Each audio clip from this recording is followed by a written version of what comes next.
If you have a sweet tooth like me, you are in for a treat. I love everything about fall. The cooler weather, the holidays, and especially the desserts. Hey y'all, I'm Valerie and welcome to my kitchen. In today's video, I'm sharing 5 of the best fall desserts. They're easy to make and most importantly, absolutely delicious. Now let's go ahead and get started. This sweet potato butter cake is my favorite version out of all the ooey gooey butter cakes. You'll need a 29-ounce can of yams. You'll want to drain these very well, so I poured mine into a strainer to get rid of as much of that liquid as possible. We won't need these just yet, but I'm going to set them to the side, and I went ahead and left them in the strainer, and that way they'll be good to go when I need them. Okay, now I'm going to get started on the crust. So in a large bowl, I added 1 stick of melted butter, 1 egg, and 1 box of yellow cake mix.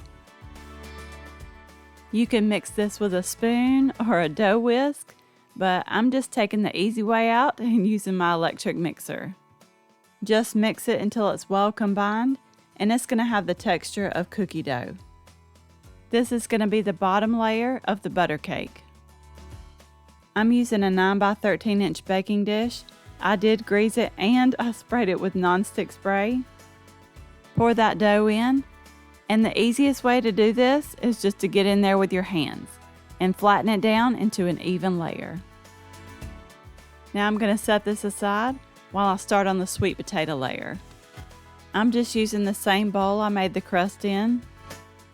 I added in those drained sweet potatoes from earlier, along with an 8-ounce block of softened cream cheese. Now you're going to mix that together until it's smooth and creamy, or until you get as many of those lumps out as you can. There may be a few small ones, but as long as you don't have big old chunks in there, you'll be good. Now to that mixture, I added 2 teaspoons of cinnamon, 1 teaspoon of vanilla extract. I also added 3 eggs, and you're going to add another stick of melted butter. And yes, I know that's a lot of butter, but this is a butter cake. And I do have to say, it is totally worth it. Just mix that until it's well combined. Now the last thing that goes in this butter cake is 1 pound of powdered sugar. Give that a really good mix until that powdered sugar is completely incorporated. Now you're going to grab that crust we made up a little bit ago, and you're going to pour that sweet potato mixture right on in. And you really don't even have to smooth this out, not too much anyway. This mixture is real liquidy, so it kind of levels out itself. Now you're going to bake this at 350 for 40 to 50 minutes. The edges should be set, but the center should still be slightly jiggly. And you'll want to let this cool completely before you serve it. I dusted mine with a little powdered sugar and topped it with some whipped topping. This is the perfect dessert for fall or even the holidays. It's very rich and dense, kind of like a cheesecake. This dessert is just so good. Okay y'all, this chocolate cobbler is gonna blow your mind. I'm using a 9 by 13 inch baking dish. I put 1 stick of butter in there. Then I put this in a preheated 350-degree oven so that butter could melt.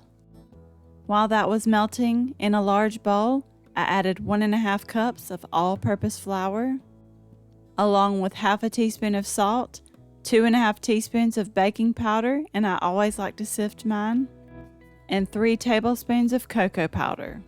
And you don't have to sift that. I just already had the sifter out, so I went ahead and did it. Now you're going to add half a cup of granulated sugar, half a cup of packed brown sugar, also 1 cup of milk, and 1 teaspoon of vanilla extract. And this is optional. Well, not really though. But I like to add in 1 cup of semi-sweet chocolate chips. I mean, we're making chocolate cobbler here, so we might as well go all the way. You're going to mix that until it's well combined. I grabbed that dish out of the oven. The butter's melted now. I just used a cookie scoop to add in that batter. You could also use a spoon for this, or you could just dump it all in there and spread it out. It'll work out either way. I move that over to the side while I start on the topping. In a medium-sized bowl, I added 1.5 cups of granulated sugar, 1/2 cup of brown sugar, and 1/2 cup of cocoa powder. Just whisk all that together. Now you're going to take that sugar mixture and sprinkle it evenly over the top of that chocolate batter. And I just ended up dumping it all in. It's okay as long as you get it all spread out. Okay, now here's the crazy part of this recipe. You're going to take 1 3/4 cup of boiling hot water and drizzle it evenly over the top. Now, as you do this, you're going to think that you have completely ruined it and it's never going to turn out right, but it'll all work out in the end. Just be very, very careful not to spill it when you're putting it in the oven. You're going to bake it at 350 for 40 to 50 minutes, or until that top forms a crust. Now this right here is what I was talking about. That cobbler rises to the top.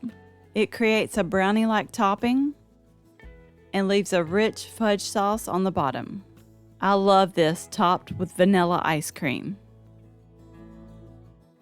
And here's a closer look at that fudge sauce on the bottom. If you're enjoying these recipes, go ahead and give me a thumbs up. It really helps out my channel. This cobbler is absolutely delicious, and I think your family is going to love it. If you love pumpkin, you're going to love these pumpkin magic bars. I'm starting with the bottom layer, which is a graham cracker crust. In a large mixing bowl, I added 2 cups of graham cracker crumbs, along with 1 stick of melted butter. Then mix until that butter is completely distributed. It'll look kind of like wet sand. I'm using a 9x13 for this. Just pour in those graham cracker crumbs and then you're going to flatten them down into an even layer. Now over the top of that crust, I'm sprinkling over an 11-ounce bag of the Kraft caramel bits. So if you've ever had the 7-layer bars, these are the pumpkin version of those. And next, you're going to sprinkle over an 11-ounce bag of milk chocolate chips. Or you could do semi-sweet if you prefer. Then set that aside. In a large measuring cup, I added 1 can of sweetened condensed milk, along with 3/4 cup of pure pumpkin puree. And for the spices, the recipe called for 1 teaspoon of pumpkin pie spice, but instead I only did a 1/2 teaspoon of pumpkin pie spice and a 1/2 teaspoon of cinnamon. Then just stir that until it's well combined. Now grab the baking dish with the graham cracker crust and pour this mixture evenly over the top of those caramel and chocolate chips. And this is optional, but I like to sprinkle over about a cup of chopped walnuts. Or you could do pecans, just whatever you prefer. And for the final layer, I'm sprinkling over 1.5 cups of sweetened shredded coconut. Now this goes into the oven to bake at 350 for 35 to 45 minutes. These are easier to serve if you let them cool completely and then let them chill in the refrigerator overnight. So they make the perfect make-ahead fall or holiday dessert. We love them. And by the way, if you love easy recipes like these, I would love it if you would hit that subscribe button and become part of my YouTube family. If you want to change it up a little bit, you have got to try these apple pie enchiladas. I started out with a 21-ounce can of apple pie filling. I chopped mine up with a knife, but you really don't have to do that with this recipe. I just wanted the apples to be in smaller pieces. I'm using an 11x7-inch baking dish for this. I just wanted them to fit in there nice and snug. You're going to need 6 of the medium-sized tortillas, and I just went ahead and folded mine in half. I just used my cookie scoop To scoop out about 1/4 of a cup of the apple pie filling, I placed it in the center of that tortilla, then I kind of spread it out a little bit. Then I sprinkled on a little cinnamon, but you could also do apple pie spice. Now I'm just going to roll it up. And this is just how I roll my tortillas up. I kind of roll them halfway and then fold the ends in and then finish rolling them up. But you really don't have to fold those ends in. As long as you get them rolled up, you're good. I put that in the baking dish and then I finished with the rest. You're going to add the filling, sprinkle with cinnamon, and then roll them up. These are done, so I'm going to set them aside while I work on the sauce. In a medium-sized saucepan, I added 1 stick of butter. I let that start to melt. Then I added in 1/2 cup of granulated sugar and 1/2 cup of brown sugar. I also added a teaspoon of cinnamon and 1/2 cup of water. Now you'll want to whisk this until everything is well combined. You're going to bring this mixture to a boil, and I probably should have waited till the end to do this, but I went ahead and added a teaspoon of vanilla. Now you're going to reduce the heat to a simmer and let it simmer for 3 minutes. After 3 minutes, remove it from the heat and take it over to the counter. Then you're going to pour this mixture over those apple enchiladas. And you don't want to skip this next step. You're going to cover it tightly and let it sit out on the counter for about an hour. This gives those tortillas time to soak up that sauce. After that, you can uncover them, then bake them at 350 for about 20 minutes. Okay, I couldn't be patient here. I probably should have let them cool down a little bit, but I really wanted to try them. I topped them with a little vanilla ice cream, which melted pretty quickly, and some caramel sauce. These were delicious. I'm so glad I tried this recipe. I'm going to go ahead and tell you this pumpkin pound cake is absolutely amazing, and it's really pretty easy to make. I'm using my stand mixer. I added in 1.5 cups of softened butter. I'm just getting this attachment out of the way so I can add stuff in easier. Add in 2 cups of packed brown sugar and 1 cup of granulated sugar. Now mix these together until it becomes kind of light and fluffy. It'll take about 5 minutes or so. And if your butter is not at room temperature, it'll be more clumpy instead of smooth and creamy. And make sure you scrape down the bowl to get everything that's left on the bottom. That way it gets all well combined. Next, I added 1/4 of a teaspoon of salt, 2 teaspoons of cinnamon, 1 teaspoon of pumpkin pie spice, and 2 teaspoons of vanilla extract.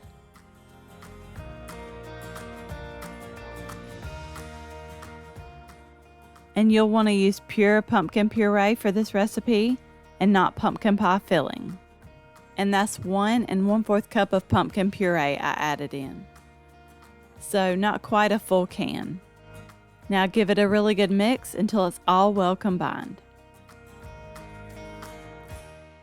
And you'll probably need to scrape down your bowl again.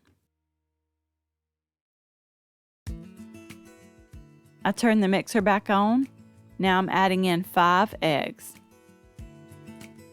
I added them one at a time and made sure it was mixed well after each egg.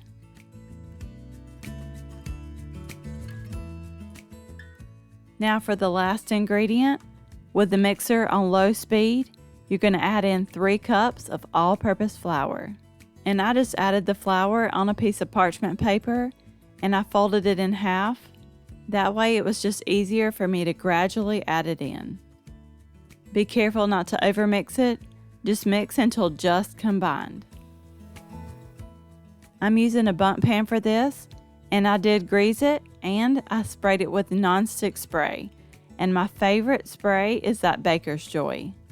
It has a little bit of flour in it, which helps a lot. You do not want your cake to stick in this pan. I poured in that batter and tried my best to spread it out as evenly as possible. Now this bakes at 325 for 75 to 85 minutes. And let me tell you, pumpkin pound cake baking in the oven makes your house smell amazing. And mine did end up taking 85 minutes to bake. And since pound cakes are so deep, I like to check for doneness with a spaghetti noodle. And just a heads up, I try to do that gently and quickly because I have had a spaghetti noodle to break off in my cake before. I let it cool in the pan for about 10 minutes. Now I'm flipping it onto a wire rack to let it cool completely. And it's like the greatest feeling when that cake comes out perfectly. But I have had them stick before, probably many times.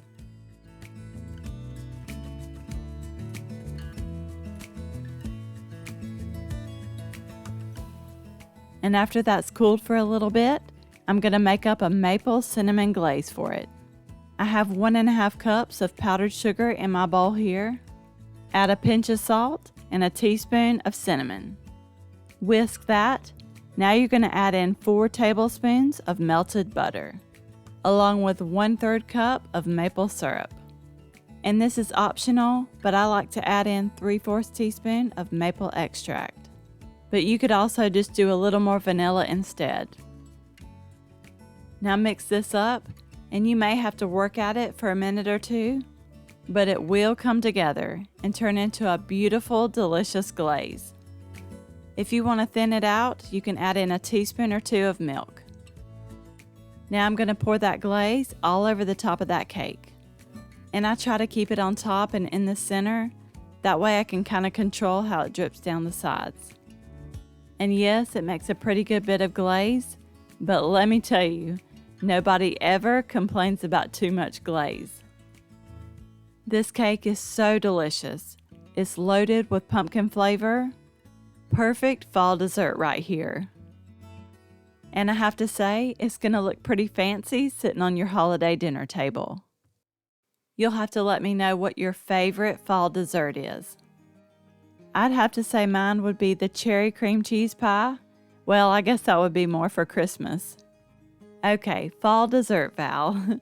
Can I have 3? Sweet potato cobbler, chocolate cobbler, and pumpkin pound cake. I really hope you enjoyed this video. You may also like these. Don't forget to subscribe down below. That way you don't miss out on any of my future videos, and I will see you in the next one.